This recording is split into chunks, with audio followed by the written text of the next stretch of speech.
all these like anecdotes we're talking about are just like super telling for what PSL is trying to do. You know, I think there's understandably a lot of critiques on the first run through of the event. There's definitely things that could have been better, but this is season 1. This is like a proven concept, and I think it shows that the goal of it, which is to get non-cubers involved and interested, is definitely feasible. I give it the benefit of the doubt. I don't think a lot of people are, so that's a little unfortunate. If you didn't enjoy it the first time, check again in like the end of the season. I'm sure you'll like it.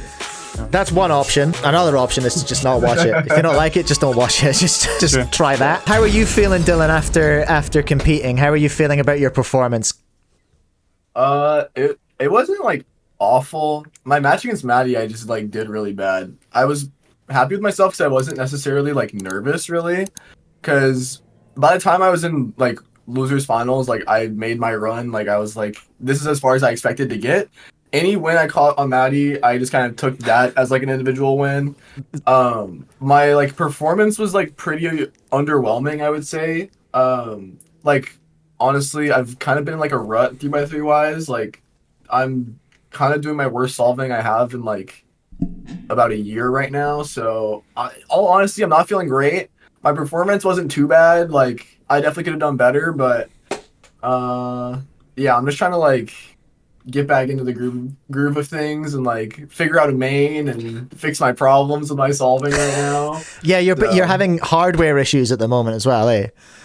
You're like you're not quite decided because you were rocking the Huamang. I was on the V5 for like the longest time. Yeah, I was on the V5. I put Super V2 springs in there. And then I tried to replicate a new V5 with Super V2 springs, and it just never felt the same. So the Super V2 I got was a prototype.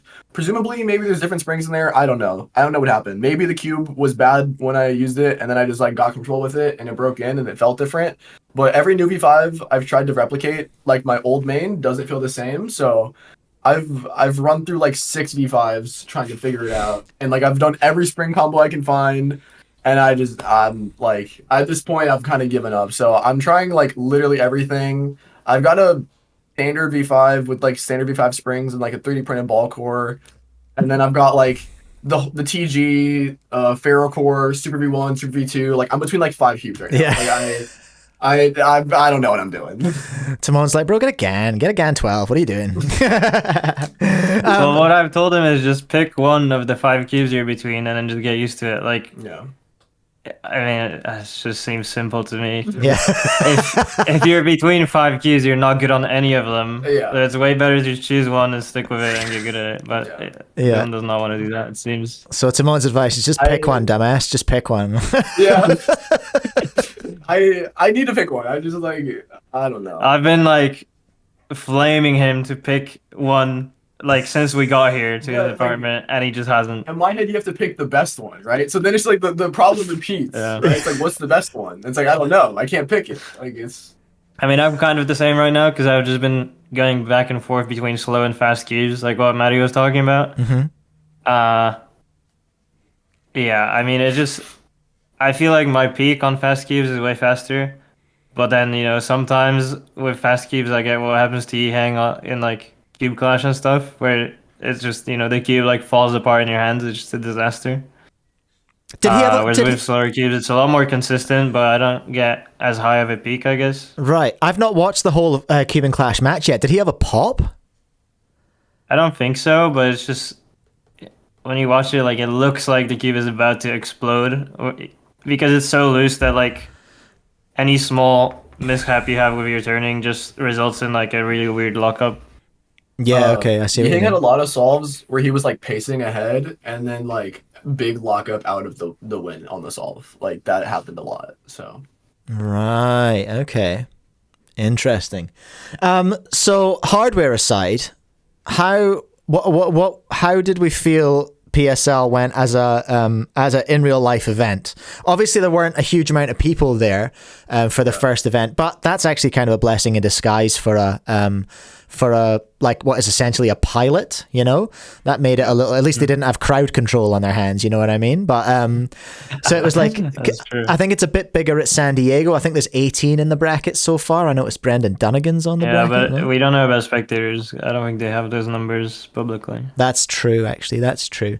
But there were quite a few people that weren't competing but were spectating. Oh, there were. Yeah, there were a lot.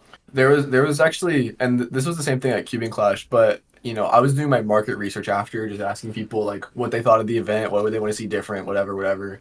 And this one guy I was talking to, he was like, "Oh yeah, like I've never competed in WCA comp. Neither has my daughter. Like this is our first event." And I heard the same thing at Cubing. There's so many people like that. And the person I went against in round 1 of Berkeley was the same as well. Yeah, and there was another spectator where like he like I saw him and his mom, and I was like, "Hey, like you like enjoying this event?" And he like never been to WCA comp before either. So like I think that's really telling for I think what PSL can do for the sport. I think part of it is like if you're like a beginning cuber, like the WCA tries to target amateur cubers, but like what do you have to do at a normal WCA comp? Like you go to your round 1 and then you're so slow that you're not gonna make round 2.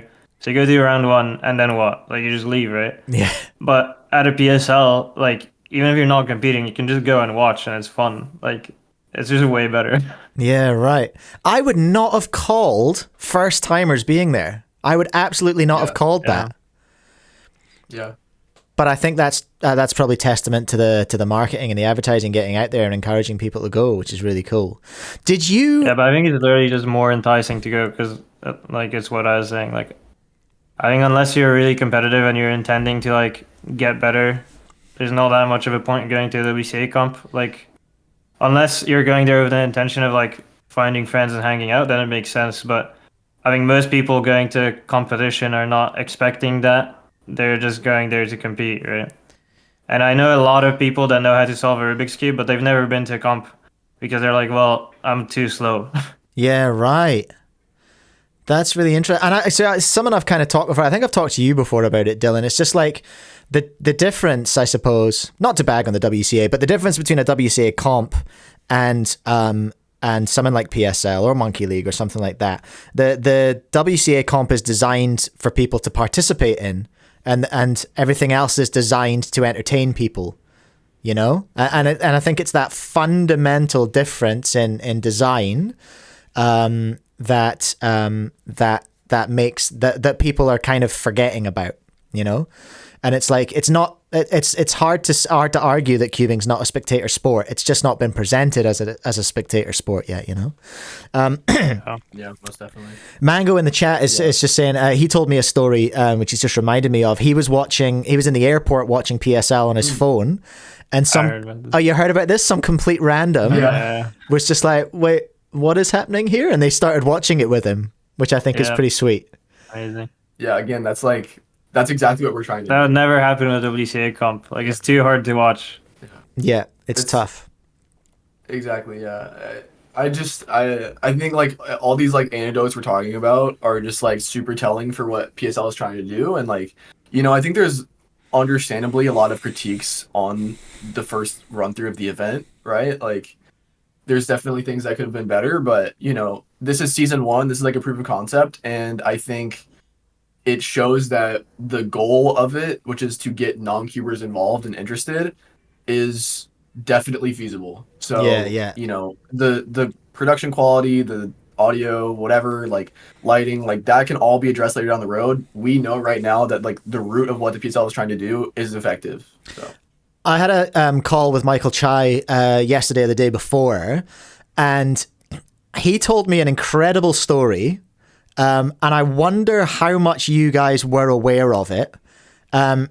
There was an issue with firewalls and camera feeds. I think I heard a little bit about this, but I'm not exactly sure what happened. Michael will come on at some point and tell this story, but essentially now I'm not as clued up on this as I should be, but they're essentially running a LAN, a local area network for their cameras, and the firewall at UCA Berkeley was just like, nope, absolutely not, no camera feeds for you. So they couldn't feed the cameras out, and they found this out like hours before the broadcast was about to start. So what that manifested in was all the production team just like dying of panic, trying to get this sorted. They did get it sorted, which is why the broadcast happened.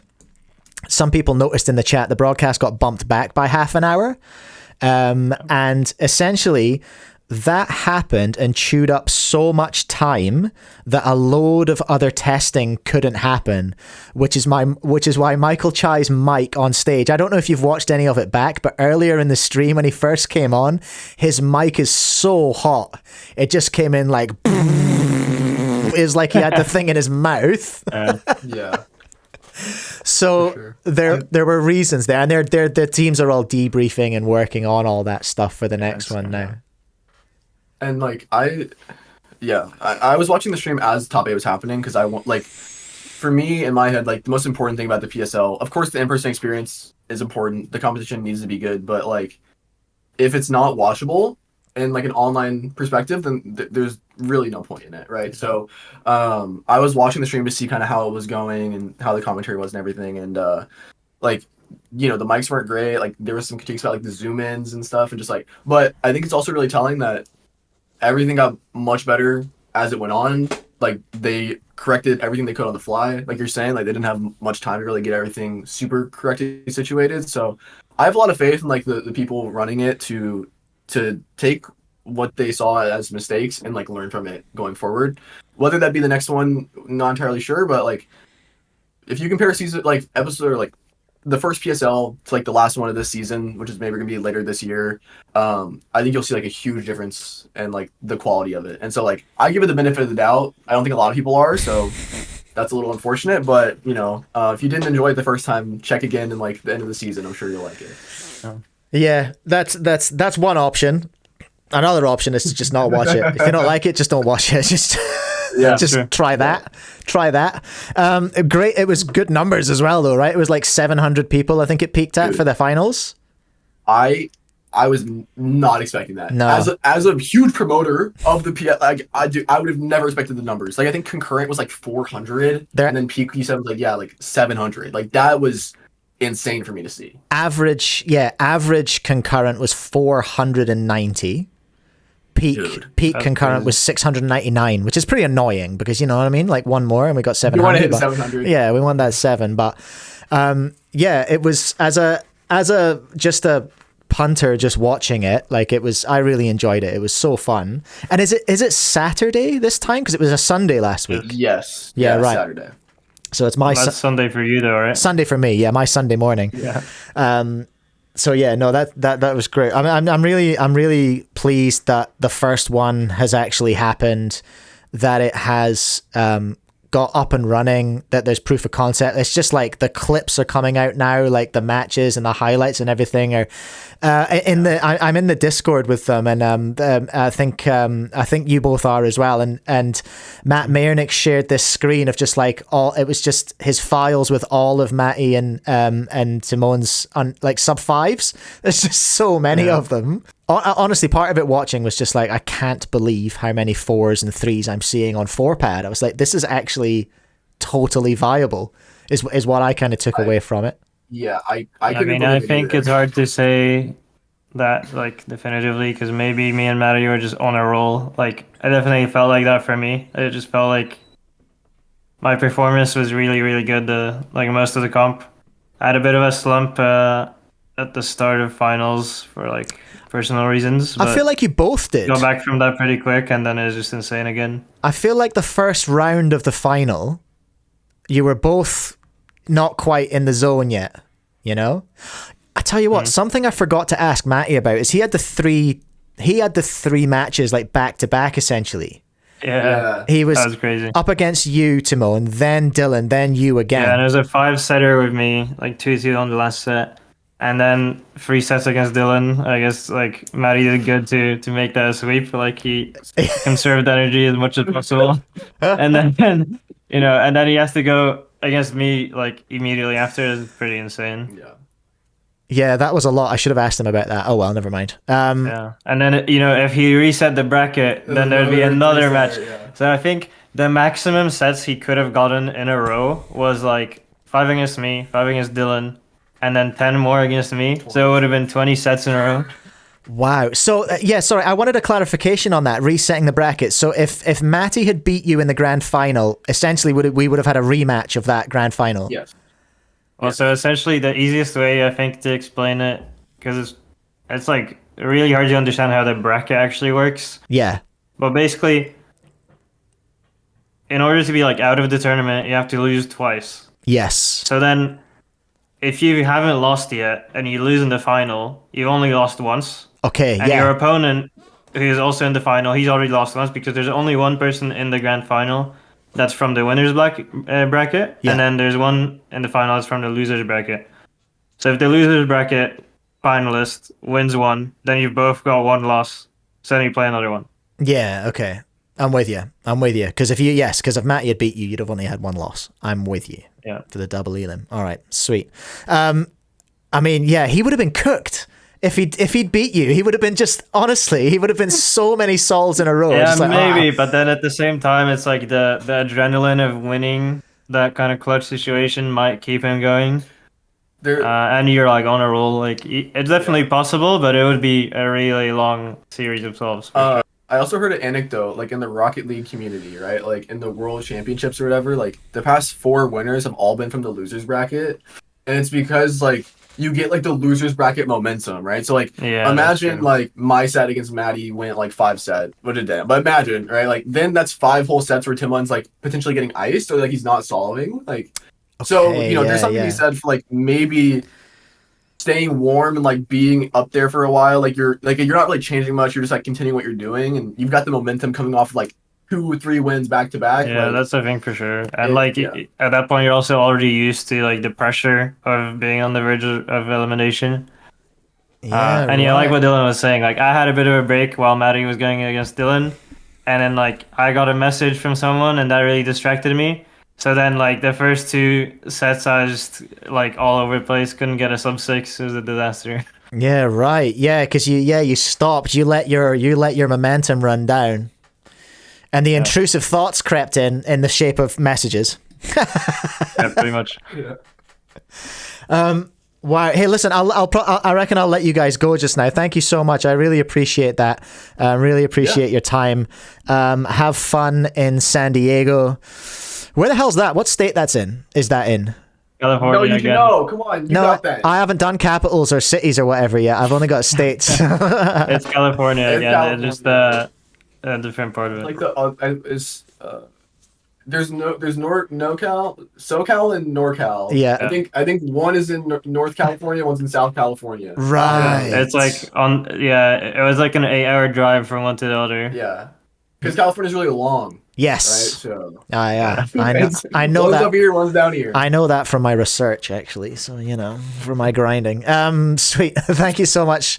I really appreciate it, Dylan. You know the deal. I'm basically gonna hang up on you, but it'll look real. Appreciate it. Yeah. Thanks for having us. Thank you so much. Really appreciate it, guys. Thank you. Alrighty, everyone. There we go. That's Timon and Dylan. That was exciting, wasn't it?